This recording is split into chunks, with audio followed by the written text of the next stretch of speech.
Thank you, Mr. Chairman. I want to thank our two witnesses today for being willing to serve. I think it's an admirable trait that public service, and we certainly appreciate those efforts and look forward to hearing from both of you. Thank you, Chairman Carper, for having the hearing.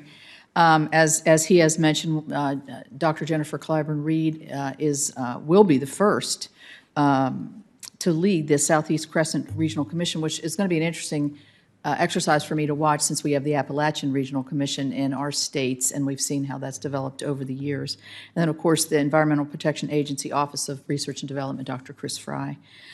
Each of you has devoted the majority of your careers to education, and for that you deserve a great recognition. I thank you. Dr. Clyburn Reed, and it's nice to see your father in the audience today. I had the pleasure of playing golf with him one time, quite a golfer. I commend you for your service in education at all levels, because you've obviously taught at every level and a lot of different types of situations, and for what you've done for your state of South Carolina. I look forward to hearing about you and what your plans are for the commission.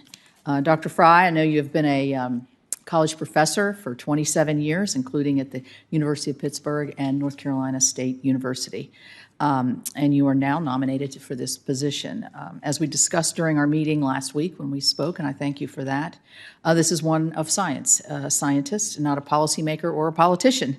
The research conducted in this office is used to inform critical policy decisions made by the agency's regulatory offices.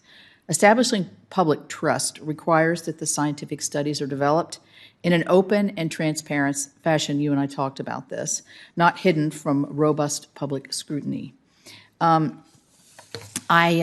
Transparency. I take the opportunity every time I get the chance to talk at this dais to talk about the frustrations that I have with this administration on transparency, because it's not only critical in the scientific process, but also in policy proposals and the accountability that accompanies these decisions that this administration is making.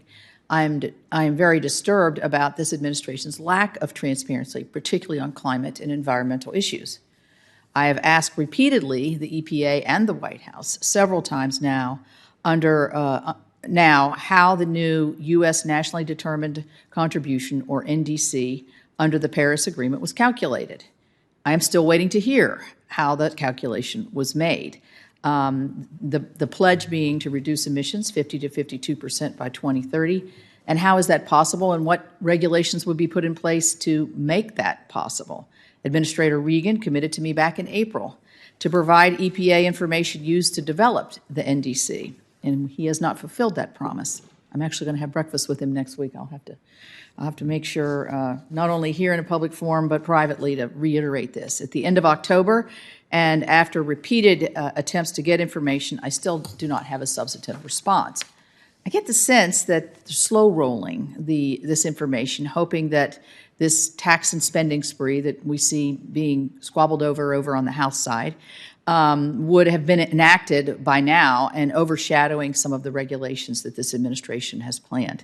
But that hasn't happened yet. Now the administration is trying to have something to present to the climate conference in Glasgow, which will to show the world that it will meet its overly ambitious targets.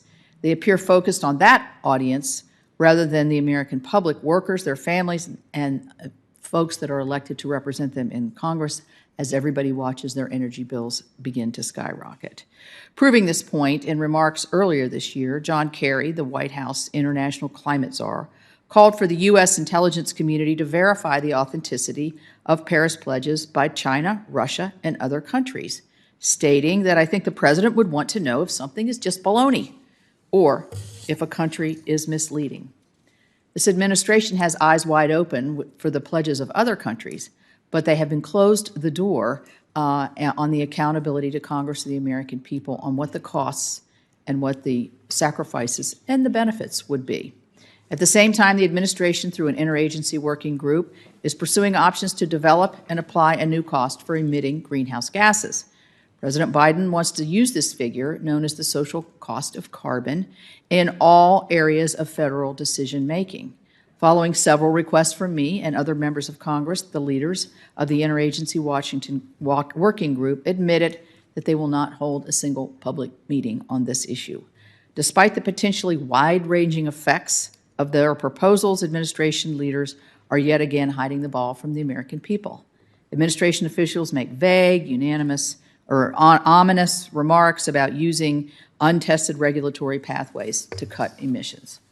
Yet the President Biden, still has not put forth a nominee to lead one of the EPA's most significant offices, the Office of Air and Radiation. That's the very office that is reportedly developing the costly and far-reaching environmental regulations the presidents will tout in Glasgow next week.